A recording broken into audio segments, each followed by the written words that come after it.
శ్రీమత ఏకైక గురువు, హిందూ ధర్మ ప్రదాత, శతాధిక గ్రంథకర్త, సంచలనాత్మక రచయిత, రైత సిద్ధాంత ఆదికర్త శ్రీ శ్రీ శ్రీ ఆచార్య ప్రబోధానంద యోగీశ్వర్ల వారి దివ్య పాద పద్మములకు నమస్కరించుకుంటూ, జనవరి 19 భగవాన్ వేమన యోగీశ్వర్ల వారి జన్మదిన సందర్భంగా వేమన పద్యాలు భావము చెప్పుకుంటున్నాము. పద్యము: తోలు తిత్తిలోన దొలత పుట్టిన తాను వెనుక తెలియవలయు వివరమరసి వెనుక తెలియలేని వెరియై చెడిపోవు విశ్వదా అభిరామ వినురవేమ అనేటువంటి పద్యం చూసుకున్నట్లయితే భావము, మనము వివరంగా ఆయనను తెలుసుకోవాల్సిన, సృష్టికర్తను తెలుసుకోవాల్సిన అవసరము ఎంతైనా ఉంది. కాబట్టి ఆ సృష్టికర్తను తెలుసుకోవాలి అంటే, మరి సృష్టికర్తను తెలుసుకోకుండా జీవులు ఏం చేస్తున్నారు? ఈ మాయలో గుణ ప్రభావం, లోభగుణం ఎక్కువగా మనుషులకు పనిచేస్తుంది. కాబట్టి ఈ లోభగుణంలోనే మునిగిపోయి జీవుడు చేసేటువంటి ప్రతిదీ కూడా ఏమని నేను చేస్తున్నాను అనుకోవడం వలన కర్మ అనేది వస్తుంది. ఆ కర్మ రావడము వలన ఈ దేవతలను అంటే కర్మ వస్తుంది. కానీ ఏం ఏం ఏం దేని వలన వస్తుంది కర్మ అనేది జీవుడు ఏమాత్రము యోచించకుండా ఉన్నాడు. ఈ డబ్బు మాయలో పడిపోయి ఈ దేవతల ఆరాధన చేయడము, మరి దేవుని అసలైనటువంటి దేవుణ్ణి మర్చిపోయి ఈ దేవతలలోనే బాగా పూజించడము జరుగుతుంది. కానీ ఆ దేవతలను కూడా సృష్టించింది, మనుషులని సృష్టించింది, సర్వమును సృష్టించినటువంటిది ఆ దేవదేవుడైనటువంటి ఆ పరమాత్మ అనేది మనము తెలుసుకోలేకుండా ఉన్నాము.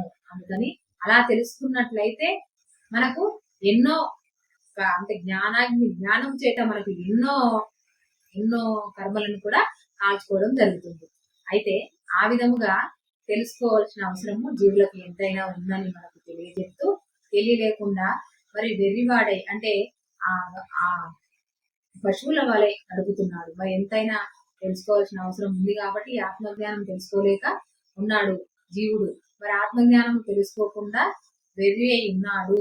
అంటే ఆ జ్ఞానుల దృష్టిలో ఎట్లా ఉన్నాడు జీవుడు అంటే పశువులతో పోల్చి చెప్పడం జరిగింది. పశువులు మరి ఎట్లా ఉంటాయి, ఏ విధంగా ఉంటాయి అంటే, మరి వాటికి మనకు ఏమి తేడా లేకుండా ఉన్నట్లయితే ఏమి ప్రయోజనం లేదు అని చెప్పడానికి తెలియజేస్తూ, మనకి ఆత్మజ్ఞానుల దృష్టిలో వెర్రివాడై వెనుక తెలియవలయు వెర్రి అయి అని చెప్పడం జరిగింది.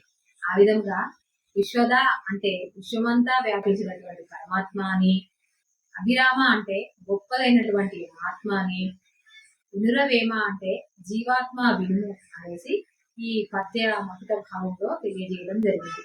ఈ విధంగా వేమన పద్యాలను అన్ని చూస్తున్నట్లయితే ఎంతో నిగూఢమైనటువంటి అర్థాన్ని ఇవ్వడం జరిగింది. కానీ మనకు ఆ పద్యము, ప్రతి ఒక్క పద్యము కూడా చాలా సరళమైన భావంతో భాషలో, మన తెలుగు భాషలో ఇవ్వడం జరిగింది. కానీ ప్రపంచపరంగా చూసుకున్నట్లయితే అది చాలా అర్థము తెలియకుండా వేరే భావంతో అర్థం చేసుకోవడం జరిగింది. కానీ జ్ఞానపరంగా ఆత్మజ్ఞానం తెలుసుకొని చూసుకున్నట్లయితే వేమన పద్యాలు ఎంతో నిగూఢ అర్థాన్ని తెలియజేస్తున్నాయి.